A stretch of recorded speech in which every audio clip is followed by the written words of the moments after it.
Hello दोस्तों। आज मैं हिंदी साहित्य एवं काव्य शास्त्र, भाषा विज्ञान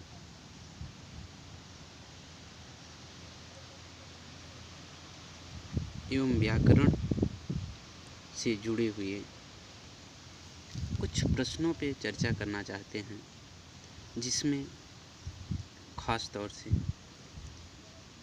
net, JRF, TGT, PGT, higher education से जुड़े लोग जिनको सिलेबस या फिर क्या पढ़ना है, कैसे पढ़ना है, कैसे तैयारी करनी है, जो नए बच्चे होते हैं जिनको पहली बार तैयारी करनी होती है, या जो ग्रेजुएशन या पोस्ट ग्रेजुएशन में दाखिल हुए हैं, उनके सामने सबसे बड़ी चुनौती होती है कि और उन लोगों में ज़्यादा चुनौती होती है जिनका पास कोई बैकग्राउंड न हो, जिनके पास किसी की गाइडलाइन न हो। तो उनको समझ में नहीं आता कि हम अपनी तैयारी कहाँ से कैसे शुरू करें, क्या पढ़ें, कौन सी किताबें पढ़ें, कितना पढ़ें, कैसे न पढ़ें। कुल मिलाकर के वो तैयारी शुरू करने से पहले घबरा जाते हैं, हार मानने लगते हैं कि ये मेरे बस की नहीं है, हम नहीं कर पाएंगे।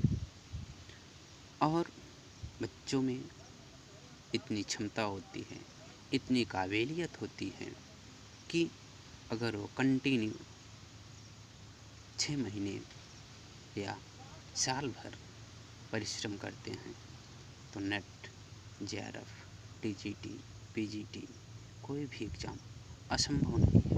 बस उन्हें हौसला और गाइडलाइन की ज़रूरत होती है। वो हार न माने, बल्कि अपनी तैयारी लगन से शुरू करें, बड़ों का सानिध्य लें जो उस मार्ग से गुजर चुके हैं,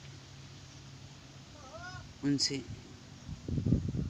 गाइड लें। उन्हीं सबके प्रश्नों को, उनकी समस्याओं को समझते हुए बहुत सारे बच्चे ने कहा कि सर, मुझे ये चीज़ नहीं समझ में आ रही है, कहाँ से पढ़ें, कैसे पढ़ें, तैयारी कैसे करें, कौन सी किताबें पढ़ें, थोड़ा सा बताइए। तो मैंने सोचा कि बच्चों को अब एक एक करके तो किसी को हो नहीं पाएगा। तो आज की इस सोशल मीडिया जो है उसका थोड़ा सा हम लोग भी उपयोग करते हैं और एक चैनल बनाते हैं और उस चैनल के माध्यम से अपने बच्चों को कुछ गाइड करते हैं, बताते हैं। सबसे पहले हम हिंदी साहित्य की बात करें तो हिंदी साहित्य जीवन का विमर्श, उसमें मानव जीवन की जो संकल्प और विकल्प की मनः स्थितियाँ हैं, जो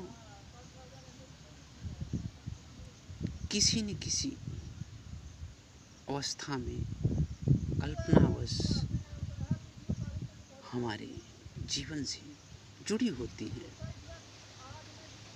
और हमें एक संबल देती हैं।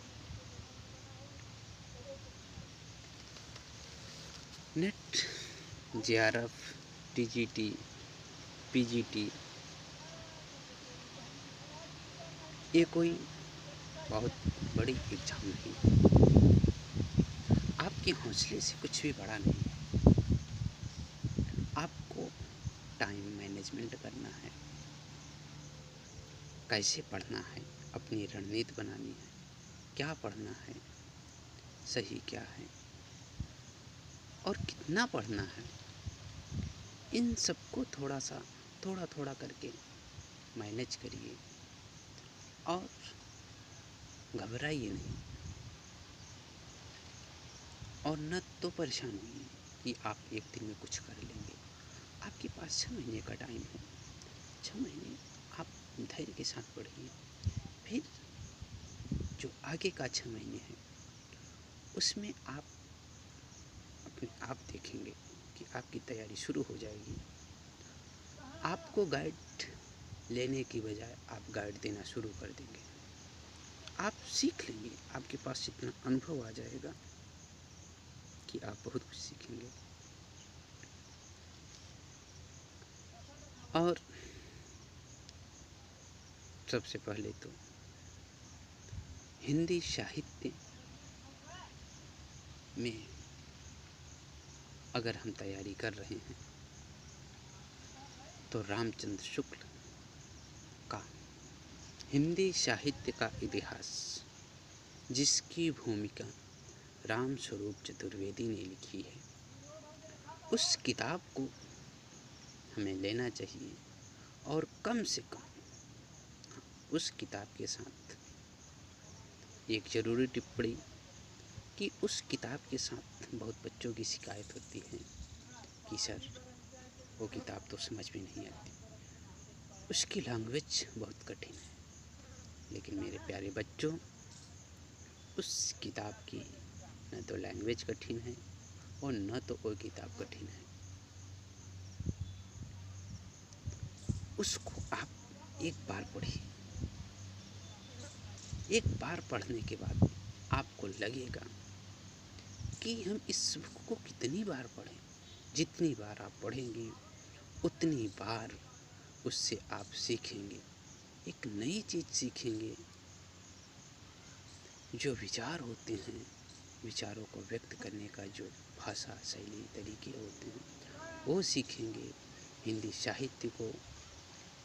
साहित्य में जो विश्लेषण की प्रवृत्ति है आप उसको सीखेंगे। तो इन सब को सीखने के लिए आप पहले रामचंद्र शुक्ल को एक बार पढ़िए। एक बार पढ़ने के बाद आप उसको अनायास ही 2 बार 3 बार पढ़ जाएंगे। उसके बाद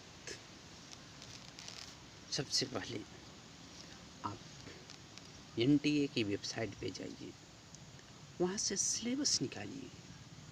फर्स्ट पेपर, सेकंड पेपर का आप UGC का पेपर निकालिए, नेट का पेपर निकालिए और पेपर जो उसका सिलेबस है, सिलेबस के अकॉर्डिंग जो उसमें नाटक हैं, निबंध हैं, कविता हैं, उपन्यास हैं, आलोचक हैं, सिद्धांत हैं, कवि हैं, पद हैं, दोहे हैं, जो भी आपका पाठ्यक्रम है, जो भी आपका सिलेबस है, उसके अकॉर्डिंग आप पढ़ना शुरू करिए।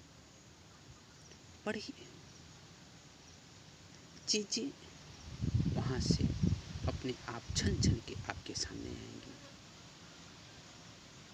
और पुराना अंशाल रखिए, पुराना पेपर रखिए, उसको देखिए, उसको समझिए, उसका विश्लेषण करिए। कैसे उसमें सवाल बनाया है, कैसे घुमाए हैं, कहाँ से कैसे सवाल बनाया है, कैसे सवाल बन सकते हैं। इन सब को थोड़ा सा समझते हुए पढ़ते रहिए, संघर्ष करते रहिए, ज़िंदगी में आगे बढ़ते रहिए। उसके बाद हौसला बनाए रखिए, ईश्वर पे भरोसा रखिए, सब कुछ अच्छा होगा।